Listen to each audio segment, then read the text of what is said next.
Yan po yung tulay, yung boundary. Ngayon, nag-start na sila maglatag ng semento doon sa kabilang side. So, ito na po yung Barangay Solidad na side dito, mga kabayan. Pero package C ito, ha? Package C.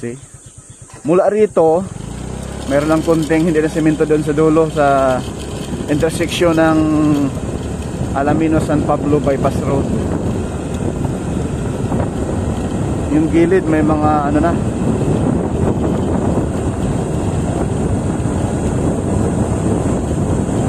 start na sila paglatag ng bakod.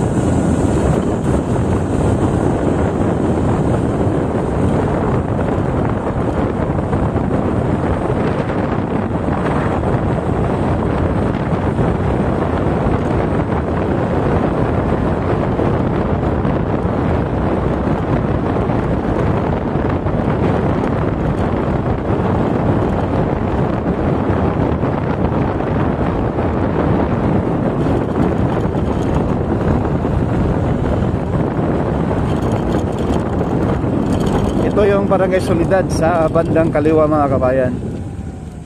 Ito po sa, ayan po,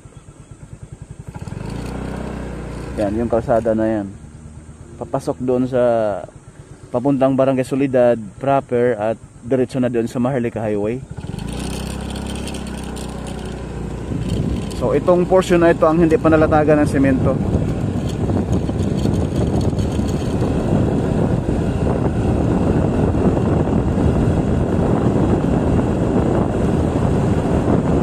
Konti na lang ito, mga bayan, mga dito sa side na ito, mga 20 meters. Iwan ko lang sa kabilang side, titingnan natin. Ayan, tatambakan pa to rito dahil hahabulin nila yung pinakatulay sa taas. Ayan o, dito tayo sa gilid, medyo maputik sa ngayon. Yan, kita nyo naman yan, mga bayan, napakataas na yung tambak dyan sa lupa. Hindi na yan maabot ng kahit anong baha dyan. Sobrang taas. Ito na yung portion ng Barangay Santa Maria. So dito sa right side, yun na po yung Alamino San Pablo Bypass Road. So dito tayo, mga kabayan. Dito tayo dadaan ngayon papuntang Barangay Santissimo.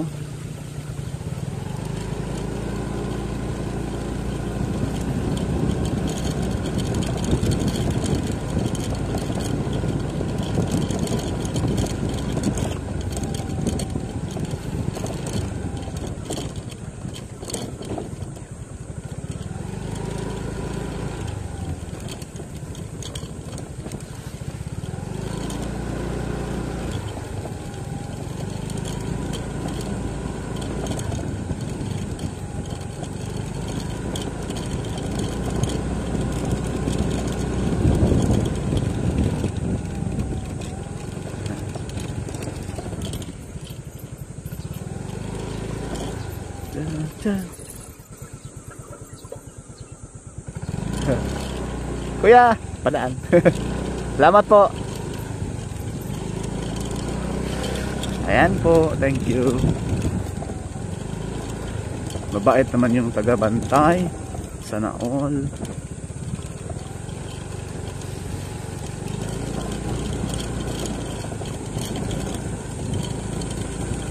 Wow, sana all na tayo. Yun So ito yung hindi pa na semento, mga kabayan, mula roon at dito. Yan, mga ilang meter pa to. Sabihin na lang natin, mga kabayan, mga 80 meters, ang hindi pa nalataga ng concrete cement dito. Tatambakan pa to ng buhangin. Pero sigurado to, mga bayan, ngayong buwan ng June tapos to.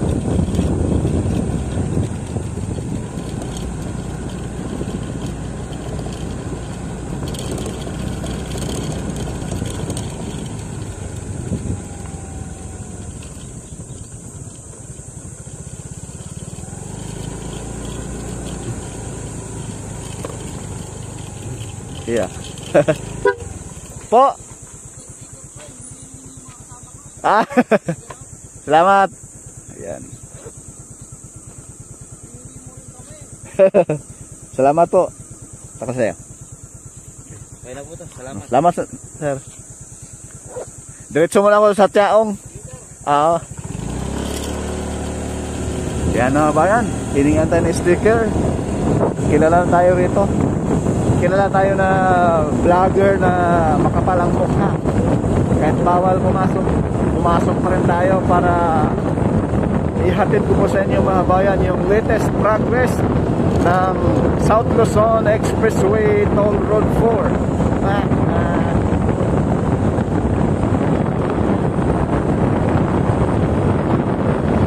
Napakakinis, sobra.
Yan, dito sa portion na ito mga bayan, dati ano pa to dito? Lupa pa itong portion na ito. Boundary ng Barangay Santa Maria po ito at Barangay Santissimo. Yan sa unahan, Santissimo na po yan. Yung Santissimo hanggang Tiaong Interchange ay matagal na pong tapos yan. Pero dito sa area ito, boundary ng Santissimo at Barangay Santa Maria, San Pablo City, Laguna, ito yung medyo nahuli paglatag ng semento. Pero ngayon tapos na.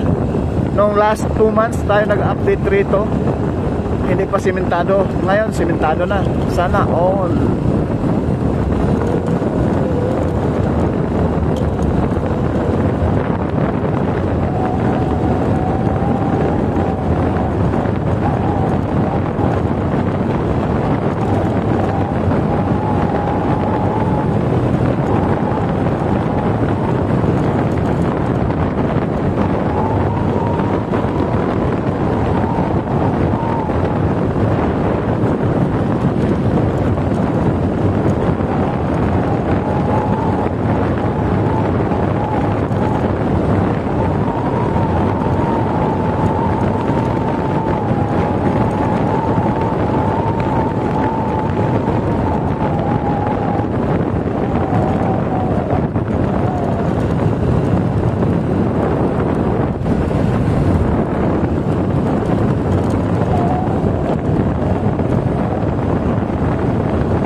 Overlooking rito mga kabayan sa mga kabundukan rito sa Batangas, ayan, at mismong San Pablo. Sobrang ganda.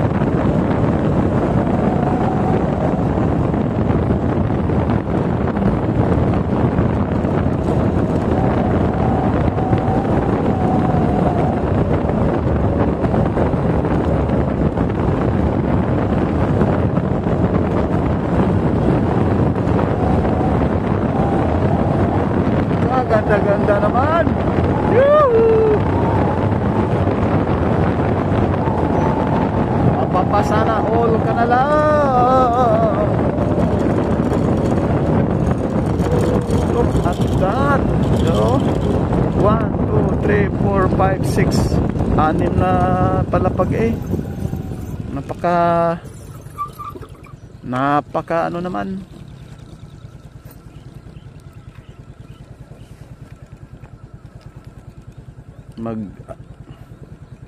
ano muna tayo rito mga kabayan, kasi mamaya mag drone shot tayo pauwi, puro drone shot para hindi kayo magsawang panoorin. Charot.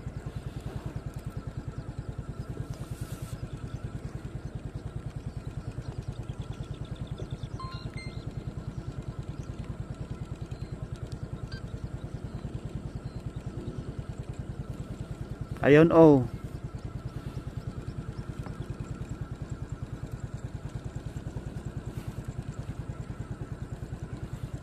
Yan, let's go.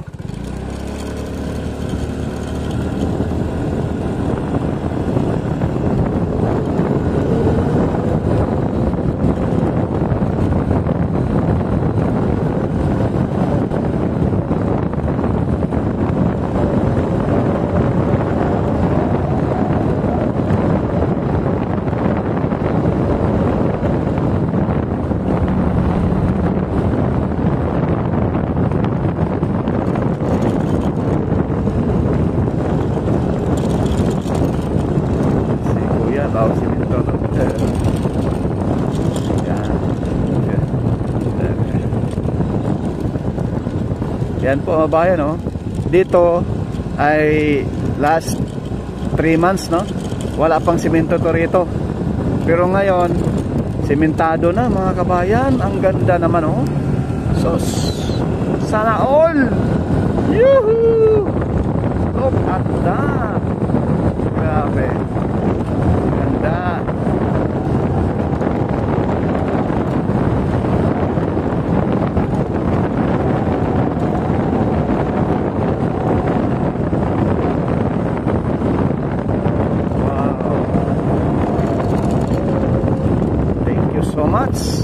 Shout out po Santa Clara Construction Company. Napakasulit yung gawa. Sobrang kinis. Wow. Yang lampos na yan mga kabayan, tagal na yan tapos. At tagal na yung nakaganyan, no? Ang kulang na lang dito sa package si mga kabayan, itong toll gate. So yan ang titingnan natin doon sa circle doon sa unahan.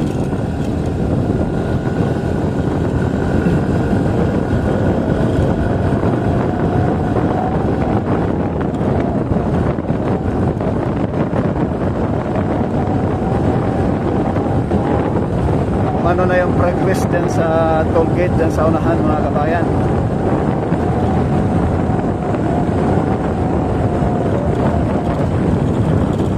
Dito wala pang semento to dati. Yan, sementado na. Narito na po tayo sa Tiaong, Quezon mga kabayan.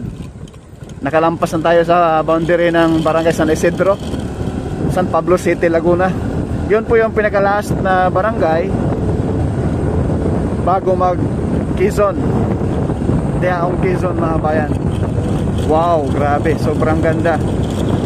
Ayan po yung Tiaong dyan mga bayan, proper, no? Papuntang Lucena, papuntang Candelaria, papuntang Sariaya, Lucena, Bicol, Samar Leyte area, Mindanao. So ayan, no? Wow, tapos na. So ito po yung ano dyan mga bayan, posible dyan po itatayo yung interchange. Dyan nga mga kabayan, oh, ayan, oh, naglagay na sila roon ng ano, i-drone shot na lang natin.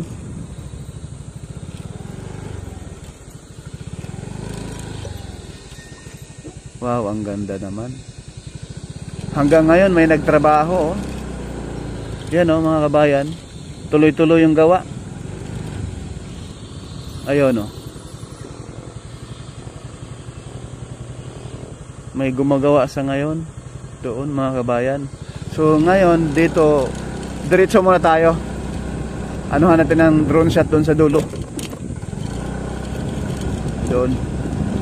Papuntahin natin yung drone sa papuntang Barangay Lalig. So ito yung circle. No, explain ko lang ha, konti. Kung galing ka ng Maynila, diretso ka dito. Pagdating dyan sa kanto na yan, ikot ka. Ikot din sa labas mo dito sa kabilang side. Pag ikaw ay mag-exit sa Tiaong. Kung ikaw naman ay galing ng Tiaong, kabilang side papuntang Lucena, doon sa kabilang side. Ito po yung pa-exit. Galing ka ng Maynila, pa-exit ka ng Tiaong, din Villa Escudero dito po. Ayan, sa area na yan. So itong portion na ito yung papuntang Candelaria. Mula rito hanggang Candelaria may habang 15 kilometers mahigit mga bayan dito. At yan naman yung bundok. Ang kaganda-ganda naman ng bundok. Sana all. Kuya. Ayan, dire-diretso na po yan dyan mga bayan. Ayan malapit na rin talaga ng simento pala. Yan dyan. Ang kontraktor dito mga bayan ay yung Firehorse Construction Services din. Ito, mula rito hanggang na yan, Barangay Kalumpang, Tayabas Interchange. Mula rito sa area ng Tiaong hanggang Tayabas na yan, ang kontraktor dyan, Firehorse Construction Services.